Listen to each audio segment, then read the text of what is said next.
DCM DK ಶಿವಕುಮಾರ್ರಿಂದ ಸಂವಿಧಾನ ತಿದ್ದುಪಡಿ ಹೇಳಿಕೆ ವಿಚಾರ ಮಂಗಳೂರು ಮೈಸೂರಿನಲ್ಲಿ ಬಿಜೆಪಿ ಪ್ರತಿಭಟನೆಗೆ ಮುಂದಾಗಿದೆ. ಅಂಬೇಡ್ಕರ್ ಪ್ರತಿಮೆಗೆ ಮಾಲಾರ್ಪಣೆ ಮಾಡಿ ಧರಣಿ. ಬಿಜೆಪಿ ಶಾಸಕ ಶ್ರೀವತ್ಸ ನೇತೃತ್ವದಲ್ಲಿ ಪ್ರೊಟೆಸ್ಟ್. ಮಂಗಳೂರಿನಲ್ಲೂ ಕೂಡ ಡಿಸಿಎಂ ಡಿಕೆಶಿ ವಿರುದ್ಧ ಪ್ರತಿಭಟನೆ ನಡೀತಾ ಇದೆ.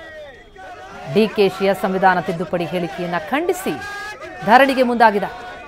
ಬಿಜೆಪಿ ಶಾಸಕರಾದ ಭರತ್ ಶೆಟ್ಟಿ, ವೇದವ್ಯಾಸ್ ಕಾಮತ್, ಉಮಾನಾಥ್ ಕೋಟ್ಯಾನ್, ಹರೀಶ್ ಪುಂಜಾ, ಭಾಗೀರಥಿ ಮುರಳಿಯ, ಎಂಎಲ್ಸಿ ಕಿಶೋರ್ ಕುಮಾರ್ ಈ ಧರಣಿಯಲ್ಲಿ ಭಾಗಿಯಾಗಿದ್ದಾರೆ. ಸಂಸತ್ನಲ್ಲೂ ಪ್ರತಿಧ್ವನಿಸಿತು ಈ ವಿಚಾರ. ನಡ್ಡಾ ಈ ವಿಚಾರವನ್ನ ಪ್ರಸ್ತಾಪಿಸಿದ್ರು.